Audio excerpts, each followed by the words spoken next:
Welkom by nog 'n episode van Feit of Versinsel, vra vir Flip. Ek is Christel Cornelissen en in hierdie reeks speel ek duiwelsadvokaat saam met Flip Buys, hoof van die Solidariteit Beweging. Flip, baie welkom by nog 'n episode. Baie dankie, ek sien uit. Vir talle Afrikaners voel dit asof hulle geskiedenis vandag slegs vertel word deur die lens van skuld, sonde en skaamte. 'n Viering van geskiedenis en volkshelde het geen plek vir 'n gemeenskap wie se verlede gevul is met kolonialisme en apartheid nie, meen sommige kritici. Feit of versinsel? Kom ons vra vir Flip. Flip, in hierdie episode vra ons hoe moet Afrikaners oor hulle geskiedenis dink? Met skuld, moet ons jammer voel oor alles, mag ons Afrikaner helde hê? Hoe kyk ons terug? Ek wil begin deur te sê dat elke gemeenskap sien homself as die sentrum van die wêreld en skryf sy geskiedenis as die sentrale verhaal van die mensdom. Daar is nie net een geskiedenis nie, ons moet eintlik praat van geskiedenisse. So, die ANC het 'n bepaalde weergawe van die geskiedenis, wat hulle deur middel van die skoolstelsel, deur middel van die media, deur middel van wetgewing op die res van die land wil afdwing. En daarteenoor sê Prof Herman Gillumee dat enige gemeenskap het 'n normale geskiedenis nodig. En wat hy daardeur bedoel is, 'n normale geskiedenis is nie die een wat jy die swakpunte of die donkerkolle dan ontken nie, maar waar jy ook die hoogtepunte dan erken. Ek kan ook vir Niall Ferguson aanhaal, want ons as Afrikaners is eintlik 'n mikrokosmos van die Weste in die wêreld. En dieselfde beskuldigings wat teen ons gemaak word teen die Weste as geheel gemaak. En wat Ferguson gesê het, hy sê die Weste het homself skuldig gemaak aan al die ander narede wat al die ander beskawings gedoen het, naamlik slawerny. Ek meen die Weste was nie enig van sy soort met slawerny. Nee, hulle was flink met slawerny. Ja, maar in Afrika was daar ook slawe, in die islamitiese volke reg oor die wêreld. Al die ou beskawings wat jy kan weet, was ongelukkig op slawerny gebou. En wat Thomas Sowell sê is baie interessant. Hy sê wat die Weste uniek maak ten opsig van slawerny, is nie dat hulle slawerny gehad het nie, al die ou beskawings het dit gehad, maar dat hulle dit afgeskaf het. Met ander woorde, ek wil dit herhaal, wat die Weste uniek maak ook slawerny, is nie dat hulle dit gehad het nie, maar dat hulle dit afgeskaf het. En dat die Britse vloot moes tot so ver soos hier in die 1820s, moes hulle dan keer dat daar slawerny skepe wat baie Afrika lande was, daar was selfs sogenaamde slawe koninkryke, slave kingdoms in die weste van Afrika wat daar gespesialiseer het, hulle eintlik hulle ekonomie op die uitvoer van slawe gebou. Hulle het sommer gestuur. Ja, nie eers op bestelling nie. En natuurlik die Amerikaners en die baie mense in Suid-Amerika het daardie slawe natuurlik dan by hulle gekoop soos hy destyds gedoen het. Ek meen, weet dat as geweldig is, miljoene slawe, is baie meer slawe na die Noord-Afrika toe uitgevoer as wat dan byvoorbeeld na Amerika toe uitgevoer was. So die Weste het homself skuldig gemaak aan dieselfde dinge as al die ander beskawings. Maar die belangrik is, die Weste het daarop verbeter. So, dis nie dat die Westerse beskawing of dat die Westerse kultuur dat hulle volmaak was nie, inteendeel, maar dat hulle die hele tyd na volmaaktheid gestreef het, of na hulle daardie slegteringe in die verlede gelaat en hulle daarop voortgebou. En hulle probeer om werklik waar die beste praktyke in die wêreld, en die Weste vandag, sê Ferguson ook, het nog steeds die beste stel instellings, en hy praat hierso van dinge soos demokrasie, soos die vrymarkstelsel, soos die regsorde, wat die samelewing kan vorentoe vat. En wat hy sê, wat die Weste bedreig, is nie ander beskawings nie, maar dis die Westerse verlies in sy eie selfvertroue en in sy eie kultuur, wat hom die voorste beskawing op die wêreld gemaak het. Daai selfvertroue het hom die voorste beskawing gemaak, maar daar was foute, jy verwys na die foute. So is die Solidariteitbeweging krities genoeg, praat die Solidariteitbeweging genoeg oor hierdie foute, of moet 'n mens eerder op die goeie dinge konsentreer, ook oor die foute praat? My eerste vraag, praat ons genoeg oor die foute? My tweede vraag, moet ons so baie oor die foute praat? Wel, ek dink ons praat oor die foute, ons praat ook oor die positiewe dinge. Een van die foute, Van Wyk Louw het gesê, daar is alle gewoontes is nie tradisies nie. En daar is sekere tradisies wat maar soos opdrywsels is wat jy moet agterlaat. En een daarvan is ons historiese arbeidskultuur wat ons eintlik die Bybel sê jy met jou brood in die sweet van jou aanskyn verdien, nie in die sweet van ander mense se aanskyn. Maar so ek dink ons Baie kwaai arbeidskultuur opdrag. Ja, ons arbeidskultuur is een wat baie keer veel te wense oorlaat. Wat beteken 'n arbeidskultuur, Flip? Is ons lui? Kyk, nee, ek dink dis die cappuccino arbeidsbedeling wat jy in apartheid gekry het. Weet swart onder en wit bo. Dat die mense, ek dink ons voorouers het nie dit ingesien dat as jy mense se arbeid kan gebruik op 'n groot skaal, het dit nie politieke, ekonomiese, kulturele en selfs veiligheidsgevolge nie. Hulle het net na die arbeidsbeleid gekyk. Hulle het nie besef dat dit baie groot impak. So dis 'n fout. Ek dink dis 'n fout.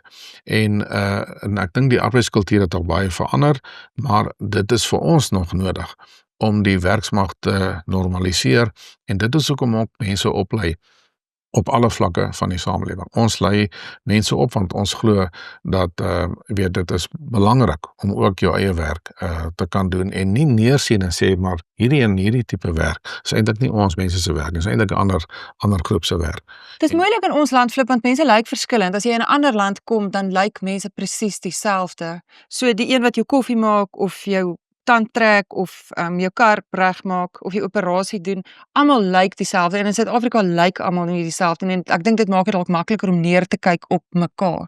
Ja, maar dit is wat jy in ander lande kry, jy nou weer klasseverskille, né? Jy kry dit in Ja. Brittanje wat mense nou weer klasseverskille, jy kry in Indië nou weer die kastestelsel, Ja. waar mense weer neerkyk op ander. So ek dink dit is 'n ongelukkige ding wat baie wyd in die samelewing voorkom, waar mense weet snobisties kan wees op sekere tipe goed. Maar in ons land, omdat weet dat juis ander mense is, juis verskillende rasse is, kan dit 'n politieke dimensie hê wat negatief weet kan inwerk. En daarom moet ons baie versigtig oor hoe ons dit doen, want jy gee mense werk want jy wil hulle graag help, maar in die proses kry jy ook die malemmas van die wêreld wat dan sê, weet jy wat, maar ons swart mense en met hele wit mense van wieg tot graf bedien. Ons moet die huishulp stoor die waantjie rond, ongelukkig noem party mense hulle nog huisbediendes, maar stoor die baba met die waantjie, op die einde moet die kind se kamer skoonmaak, op die einde moet die in die ou huis die mense versorg, moet die gat grawe, as hy dood is dan nog die gat toegooi ook.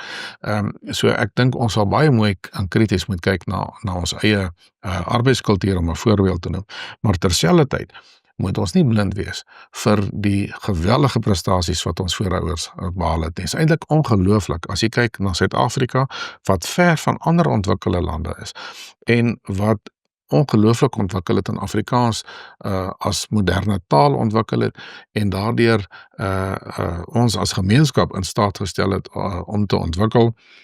En ons het tot in die ruimte jou, tot in die kern jou, kon ons ontwikkel. En is baie interessant, as jy kyk na die geskiedenis van ontwikkeling. Engeland, die nywerheidsrevolusie het in Engeland begin, maar Duitsland en daai plekke was naby Engeland, so dit het baie maklik oorgespoel.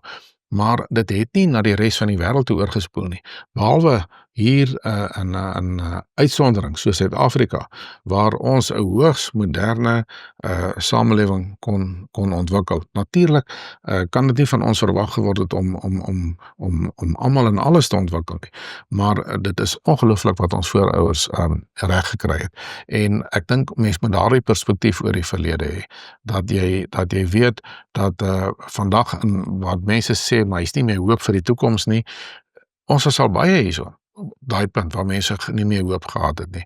Maar dit is tyd dat ons bietjie na die geskiedenis lees. Weet Churchill het gesê, hoe verder jy in die toekoms wil kyk, hoe verder moet jy in die verlede inkyk.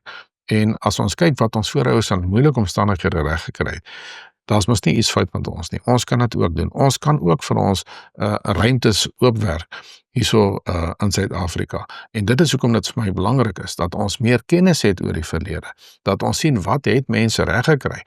Die Van der Bijls van die wêreld, daardie tipe helde, moet ons vier. En ek het heel wat... Hoe doen ons dit?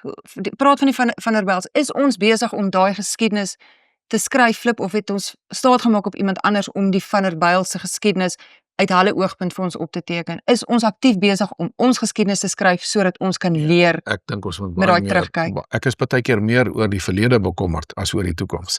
Meer oor die geskiedenis bekommerd, omdat ons mense dit nie genoeg opskryf nie, is heeltemal reg. Wie moet dit opskryf? Moet die solidariteit beweging dit opskryf? Moet ek dit opskryf? Wie moet dit doen? Ja wel, ek dink almal van ons het 'n verantwoordelikheid, maar ek dink ons moet ons historiese ook aanmoedig en ook platforms gee om dit te doen, soos wat Marula reeds doen met die hele Weet projek.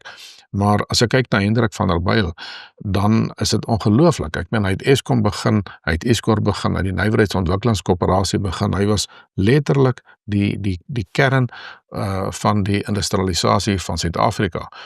Onthou, Brittanje in die koloniale tyd het Suid-Afrika net gesien as 'n grondstofkolonie, wat hulle dan grondstoffe kom uithaal om Brittanje eintlik te industrialiseer.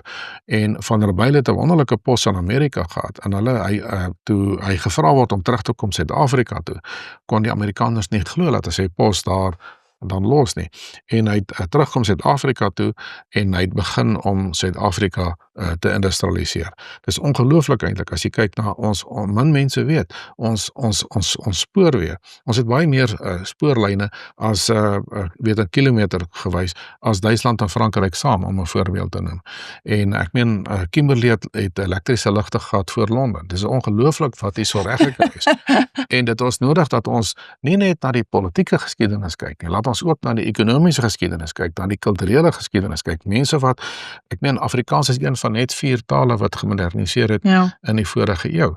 So daar's op elke gebied, op die kunstegebied, as jy kyk nog weet na die Pyrenees en die Van Wouws, die ongelooflikste prestasies wat op alle gebiede dan behaal is. En dit is nodig dat ons weer na daai prestasies kyk, weer na daai helde kyk. Want hoekom is 'n held belangrik? Nie omdat mense 'n held vir afgod of weet aanbid of wat ook al nie, maar dit gaan bloot daaroor.